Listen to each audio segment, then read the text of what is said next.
So yun nga, umuwi ako naik kasi nga nagasgasan yung kotse ko, yung may namamali mo, so hindi ko nabigyan kasi nga wala akong cash at that time.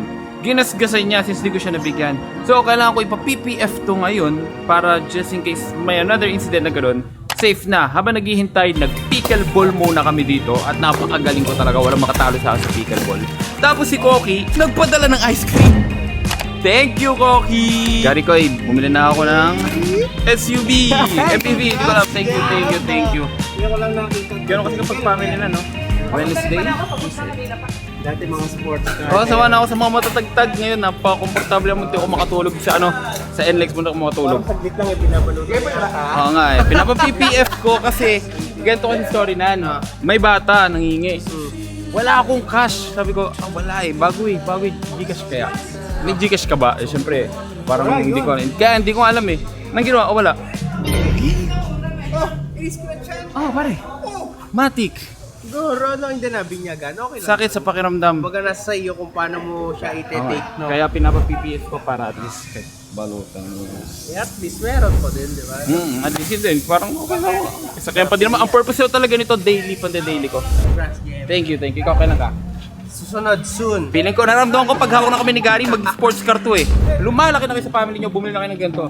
Next time. Bukas. Joke lang. Uy, bumili ka! Di ba, Jem, na magdadagdag na kayo ni Mimi? Actually, bala ko na din. Yan. Oo. Kaya kami mapapabili na naman eh. Baka si sales to. Hindi, totoo, worth it sobra. So, habang pinapa-PPF natin si Mantra, uwi muna tayo sa atin. Hindi ko yung Mustang ni Jeric pansamantala. Kasi namimiss ko na yung Camaro ko eh. Pero syempre, soon. You'll see the Camaro soon ulit. May ginagawa lang akong hindi pa pwedeng sa bago pa yun. Yun ang masakit dun eh, di ba? Syempre kapag bago, unang ganon, di ba? Unang gasgas. Ang sakit sa pakiramdam. Ganun talaga, nabinyagan agad. Grabe na yung mga bago sasakyan ngayon. Mas pinatutulin na nila yung torque eh. Kaya, pag tapak mo naman talaga, bumubulusok na kagad. Kaya sabi ko, binibigyan ako ng Mustang feels dun sa Destinator. Kasi ganito din tong Mustang. Isa tapak. Ganun sa Destinator Arangkata. Without the noise, syempre, hindi maingay yung Destinator, smooth lang. Pero andun yung hatak niya na mabilis.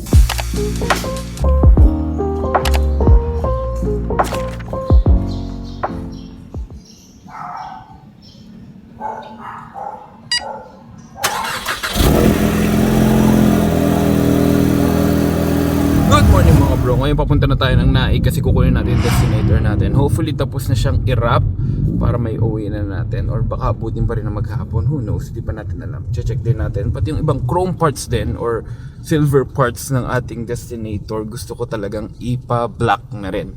Medyo late na tayo pumunta ngayon kasi nakakahiyang mag-start ng sports car dito sa neighborhood namin kasi mostly mga night shift yung mga tao doon, yung mga neighborhood natin. Syempre, you gotta respect the neighborhood, bro. So yeah, adjust na lang tayo para everybody happy. Shoutout po! Clean Fuel Tansa! Pakarga na kayo! Kaaga-agang pickleball. Ganun papawis nyo ngayon, no? Hindi na basketball ang sport ni Jeric. Pickleball na.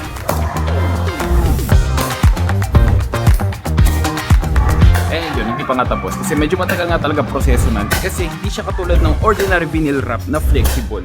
Ang PPF kasi medyo mas makunat siya kaysa sa vinyl wrap na nirwrap natin sa mga kotse natin. Kaya konting tiyaga lang, at least protektado na yung paint niya just in case maulit yung instance na may mag-scratch, magsi-self-heal kapag natapat sa araw. Alright, so third day. Grabe, hanggang 3 araw inabot yung pag-PPF ng Destinator natin eh. Well, kasi nga syempre medyo malaki nga din yun. Kaya 3 araw inabot yung PPF nun. Okay lang, at least protektado na. Then after that, we can take it for a ride na ulit. So, I'm afraid he's the system. I'm not in. I'm actually out. Aba naman, naliliko niya oh. Sobrang gara manibela na eh oh. Kaya ni Clark eh oh. Dito basta hindi niya maliliko no? Hindi. Sobrang stiff eh. Kaya yung patrol. So guys, after 3 days, natapos din yung wrap ng ating Destinator na si Mantra. This girl pretty got Mantra, it's the sun in LA. Pretty girls looking to defend, I know I'm a defender, never let it So napag-PPF na natin si Mantra ngayon. Okay na. Actually, syempre, ingat pa din. Hindi natin mapipilag kasi ng mga kasalumuhan natin na manggagasgas ng sakyan natin. Pero hopefully wala namang nangyaring ganung incident. Ngayon, on the way kami sa SM kasi nakapag-ready na kami. May kasal kasi ngayon si Ate Jesh. But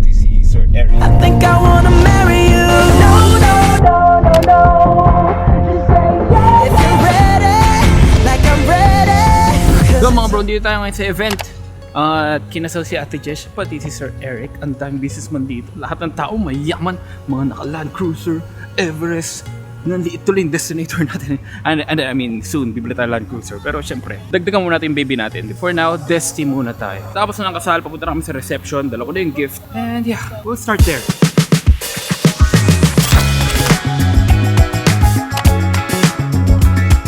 Actually, pangatlong wine ko na. Sobrang nag-enjoy ako sa wine. Pare, ang sarap po eh.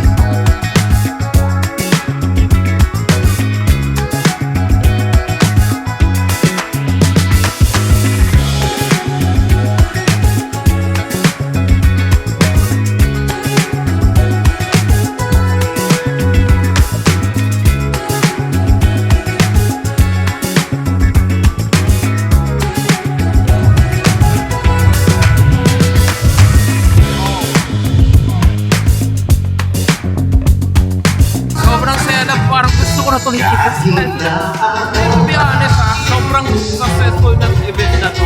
Ang sarap ng pagkain, good music, good ambience, good people, ang dami din namin na-meet. Kaya sobrang I'm happy for them. I'm so happy for them. Congratulations, Sir Eric and Ate Jess. Thank you. Salamat. Laplas mayo din tayo, Laplas. Next time. Guys, nice to meet you. I'm gonna watch your vlog.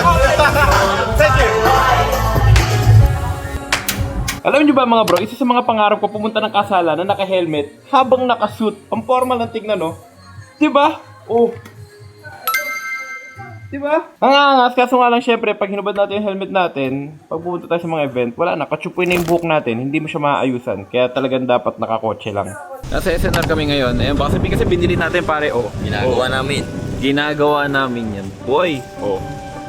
Gawa namin yan, boy. Effort. A for effort.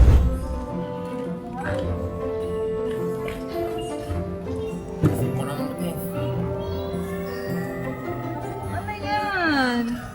Happy Valentine's Day. Thank you. Huwag masyado masaya na, ingit si Jelay. Self-made ba yan, Noel? Si Rob parang tangin ka Sige, naman. Wow, Dubai! Chocolate. Nagkikrave ako nito. Wow! Sana all. Hanapin ako ng boyfriend ko sa susunod. Sige, sa ibang girlfriend ko na ito ibibigay. Wow! Sa ibang girlfriend ko na lang niya ibibigay. Maghanap siya ng ibang boyfriend niya. Ano ka ng boyfriend? Nabo, may ribbon pa yan. Yan. Thank you.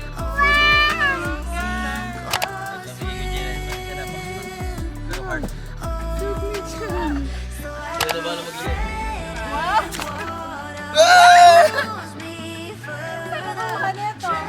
Ipon ako yan, simula January. Alam ba, kahapon pa namin inaayos si Russell yan. Pagod na kami. Tapos pagbalik natin, pare, ang sungit nila. No? Oo, inaway ako ba ako eh. Siyempre. Maghanap doon sila. Ngayon pala kami kakain. 4 hours kaming na-stuck sa traffic ng Tagaytay. 4 hours kaming na-stuck. Well, it's Valentine's Day, that's why. Tapos wala na kami makainan kasi nagsasarado na sila by 9 o'clock. Dito kami napakain sa Contis.